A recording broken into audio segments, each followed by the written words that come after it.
Assalamualaikum warahmatullahi wabarakatuh. Saya MC Zalfaranustion dengan NIM 210901072.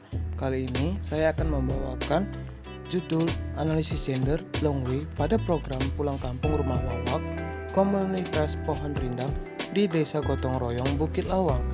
Kali ini untuk pemenuhan tugas mata kuliah teknik analisis gender yang diampuh oleh Ibu Dr. Harmona Daulay, Esos Emsos. Yang pertama ialah profil Bukit Lawang. Bukit Lawang adalah nama tempat wisata yang ada di Provinsi Kabupaten Langkat, Sumatera Utara, yang terletak pada 68 km barat laut Binjai dan sekitar 80 km barat laut Kota Medan. Tempat yang terkenal dengan aliran sungainya yang deras dan jernih, serta menjadi tempat observasi orang hutan semiliar di kawasan lindung Taman Nasional Gunung Leuser. Orang hutan Sumatera, yaitu Pongo abeli, merupakan salah satu dari dua jenis orang hutan yang ada di Indonesia dan hanya terdapat di Pulau Sumatera. Secara umum, Desa Bukit Lawang berbatasan dengan kabupaten lain dan berbatasan dengan provinsi lain, yaitu pada sebelah utara berbatasan dengan Air Tenang, sebelah selatan berbatasan dengan Bunglatu, sebelah timur berbatasan dengan Taman Nasional Gunung Leuser, sebelah barat berbatasan dengan Taman Lawa. Nah, pada kali ini saya mengambil tempat pada Desa Timbang Jaya, Dusun Gotong Royong pada Bukit Lawang. Secara kondisi demografis ialah jumlah penduduk Desa Timbang Jaya berdasarkan profil desa tahun 2022 sebesar 4.494 jiwa yang terdiri dari 2.279 jiwa laki-laki dan 2.215 jiwa perempuan. Seperti yang kita ketahui, pariwisata merupakan salah satu sektor yang sedang banyak dikembangkan di berbagai daerah.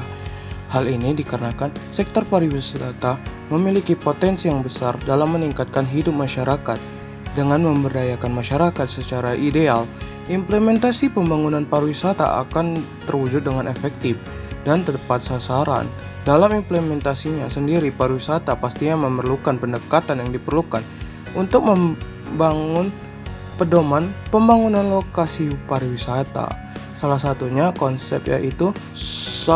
ialah Community Based Tourist atau CBT, atau yang dikenal dengan sebagai pariwisata berbasis masyarakat. Oleh karena itu, Pusat Kajian Hak Asasi Petani atau Puskaham membuat suatu program, yaitu jasa menginap di rumah wawak. Apa sih jasa menginap di rumah wawak? Jasa tersebut merupakan kegiatan live-in yang dilakukan di rumah warga.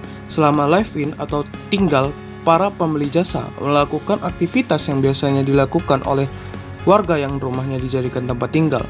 Warga juga biasanya menawarkan pengalaman pariwisata sebagai warga lokal dan tinggal layaknya keluarga. Tidak hanya itu, proyek ini lebih mengedepankan wawak-wawak janda sebagai mitranya atau pemberdayaan masyarakat yang termarginalkan dan dikelola oleh Mitra Pohon Rindang.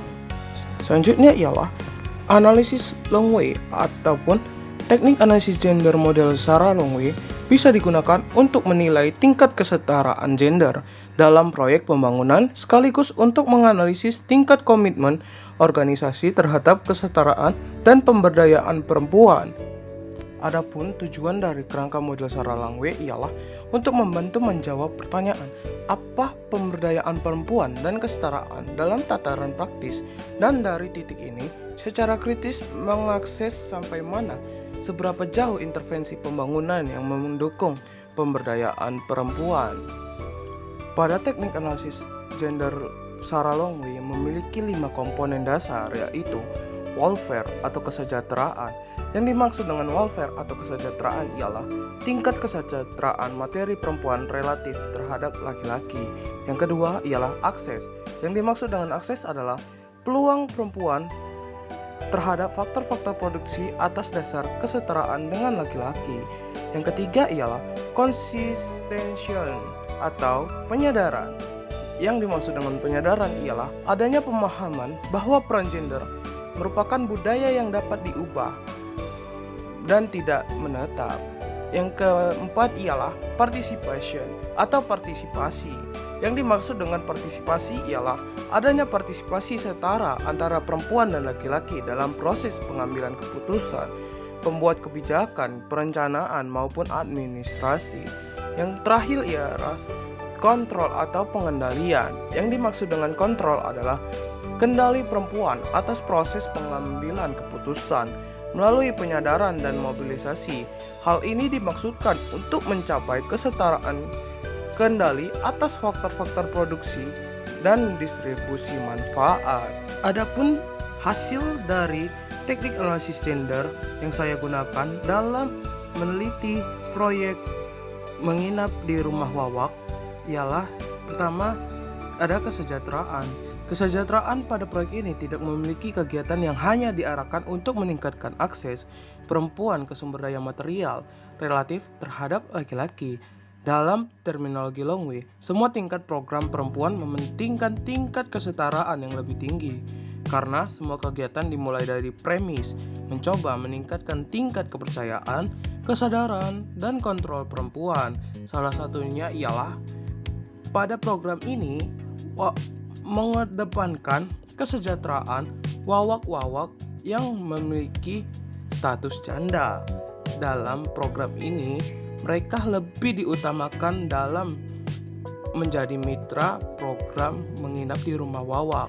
Yang kedua ialah akses. Proyek ini juga melihat upah yang sama sebagai masalah utama bagi perempuan atau wawak-wawak janda. Ini juga berada pada tingkat akses, yaitu akses ke pendapatan yang sama dalam program rumah Wawak.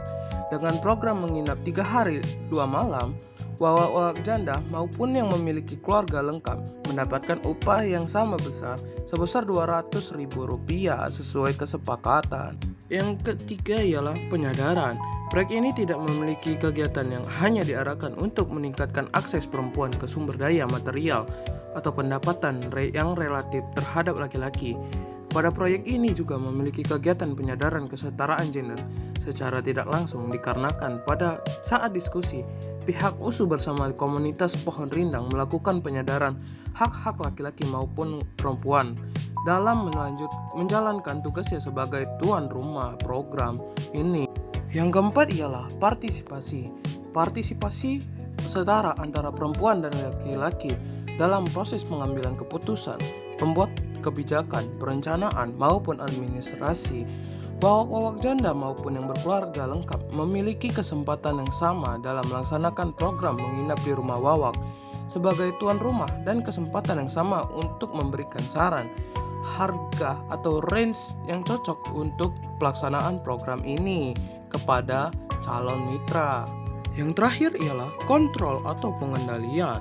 Kendali perempuan atas proses pengambilan keputusan melalui penyadaran dan mobilisasi dalam program ini termasuk setara dikarenakan wawak perempuan maupun laki-laki memiliki kontrol yang sama untuk membuat aturan menginap bagi para calon pengunjung live in rumah Wawak dan memiliki kontrol penuh atas pendapatannya yang sama pada setiap wawak yang telah dikoordinasikan oleh pihak komunitas pohon rindang. Jadi, wawak-wawak janda yang ada di desa ini memiliki kesempatan yang sama dengan wawak-wawak yang memiliki keluarga dalam pembuatan syarat-syarat ataupun peraturan untuk para calon pengunjung dan pendapatan yang sama. Menggunakan tabel kerangka kerja pemberdayaan perempuan tool 1 dan 2. Yang pertama ialah kesejahteraan memiliki level pengakuan isu perempuan yang positif. Tidak lain, akses kesadaran partisipasi dan kontrol memiliki level pengakuan isu perempuan yang positif pula. Proyek menginap di rumah Wawak akan diklasifikasikan sebagai memiliki tingkat positif dikarenakan pelaksana proyek memiliki tingkat pengakuan yang tinggi terhadap masalah wanita para janda di desa ini, memberikan kesempatan yang sama antara wawak perempuan dan laki-laki dalam menentukan kesepakatan harga, menentukan setuju atau tidaknya dilaksanakan di rumah masing-masing. Adapun kesimpulan ialah program menginap di rumah Wawak pada Desa Gotong Royong memang tidak dikhususkan untuk pemberdayaan perempuan. Namun pada program ini, wawak yang janda diberi kesempatan sebagai tuan rumah dan lebih diprioritaskan untuk menunjang perekonomian mereka sebagai masyarakat yang termarginal.